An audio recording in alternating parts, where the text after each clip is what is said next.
नमस्कार, आज के इस हमारे ख़ास प्रोग्राम में आपका स्वागत है। आपके साथ मैं हूं डॉक्टर गुलरेज गौरी। आज हमारे साथ मौजूद हैं शहर के जाने-माने फिजियोथेरेपिस्ट डॉक्टर अनुराग आचार्य। आज हम विभिन्न विषयों पर आपसे सीधी बातचीत करेंगे। अनुराग जी, मेरा पहला प्रश्न आपसे ये है कि सर्दियाँ और जोड़ों का दर्द, क्या ताल्लुक़ है इसका? सर्दी के समय निश्चित तौर पर जोड़ों का दर्द बढ़ता ही है और आप देखेंगे कि फिजियोथेरेपिस्ट के पास भी या ऑर्थोपेडिशियन के पास भी इस समय इस तरह के मरीजों की संख्या ज़्यादा रहती है। तो इसका कारण है कि जब भी बाहर का तापमान कम होता है तो उसका हमारे शरीर पर निश्चित तौर पर प्रभाव पड़ता है, जिसके कारण ज़्यादातर हमारे जोड़ में जकड़न बढ़ जाती है, मांसपेशियों में जो फ्लेक्सिबिलिटी है वो थोड़ी कम हो जाती है और उसी के साथ तापमान के कारण लोगों की फ़िज़िकल एक्टिविटीज़ भी कम रहती है। तो ये सभी कारण रहते हैं जो लोगों में इस समस्या को जन्म देते हैं और ठंड में ये ज़्यादा देखने को मिलता है। आम जनता, आम लोग अपने स्वास्थ्य को ठीक रखने के लिए या फिर फ़िज़िकल एक्टिविटीज़ के लिए घर पर क्या कर सकते हैं? कुछ सामान्य उपाय बताएँ।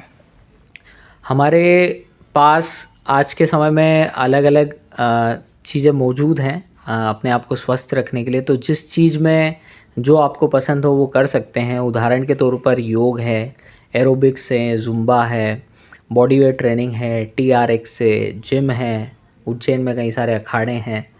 तो ये सारे अलग-अलग ऑप्शंस अवेलेबल है, लेकिन कुल मिलाकर ये है कि कहीं न कहीं आप अपने शरीर को अ, चलायमान रखते हैं, उसका कुछ न कुछ मूवमेंट करते हैं, तो निश्चित तौर पर ठंड का समय आपके अंदर समस्याओं को जन्म नहीं देगा और आप स्वस्थ रह सकते हैं। किसी यूट्यूब चैनल को देखकर यदि कोई व्यायाम करता है या किसी वेबसाइट को देखकर कोई गाइडेंस लेता है व्यायाम का, तो उसको क्या प्रिकॉशंस लेने हैं? क्या हम ऐसा कर सकते हैं या फिर हमें कुछ प्रिकॉशंस को ध्यान रखना होगा? अगर आप पूर्णतः स्वस्थ हैं, आपको किसी प्रकार की कोई शारीरिक समस्या नहीं है, गंभीर अ, कोई समस्या नहीं है, आपने अगर कंसल्ट कर रखा है अपने डॉक्टर से, तो आप ज़रूर जो वीडियो हैं या अलग-अलग वेबसाइट्स हैं, उपलब्ध हैं जानकारी, उसके हिसाब से आप कर सकते हैं। लेकिन अगर कोई व्यक्ति किसी समस्या से ग्रसित है, उसको ऑलरेडी कोई प्रॉब्लम है, तो पहले उन्हें कंसल्टेंट से एक बार पूछ लेना चाहिए और उनसे विचार विमर्श करके या फिर किसी योग्य प्रशिक्षक के निर्देशन में ही इसे करना चाहिए, क्योंकि कई बार ऐसा देखने में आता है कि गलत तरीके से किया गया व्यायाम भी समस्या उत्पन्न कर देता है। तो यही सावधानी एक है जो रखना चाहिए। एक प्रॉपर डेली रूटीन का व्यक्ति के स्वस्थ रहने में कितना योगदान है? मतलब सुबह जल्दी उठना, रात को जल्दी सोना, इन सब चीज़ों का फ़िटनेस में क्या रोल है? आप देखेंगे कि हमारे दादा या हमारे पिताजी की जो जनरेशन है, उस समय उनकी जो रूटीन होते थे वो फ़िक्स होते थे। उठने का समय, खाने का समय, सोने का समय।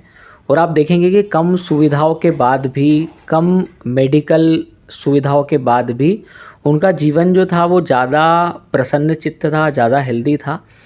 और अब हम आज के समय का देखें तो जो बीमारियां आज नौजवानों में आ रही है, जो कि बुज़ुर्गों में देखने को मिलती थी, तो कहीं न कहीं ये इसमें सबसे बड़ा रोल हमारी दिनचर्या का भी रहा है। हमारे खान-पान का, हमारे उठने के समय का, सोने के समय का, खाने के तरीक़ों का। तो आज देखो कि आप इतना उन्नत चिकित्सा विज्ञान है, लेकिन उसमें उतने ही ज़्यादा मरीज़ भी हैं। क्या व्यायाम से या फिज़िकल एक्टिविटीज़ से जो कार्डियक प्रॉब्लम्स होती हैं, उनसे बचा जा सकता है? निश्चित तौर पर कई सारे अब तो स्टडीज़ हो चुकी हैं कि अलग-अलग तरह की फ़िज़िकल एक्टिविटीज़ किस तरह से आपके हृदय के स्वास्थ्य को ठीक रखती है। तो जब भी आप सिंपल वॉक भी है या आप हल्का-फुल्का व्यायाम भी करते हैं, तो कई बार वो 50% से अधिक इसके होने की संभावनाओं को कम कर देता है।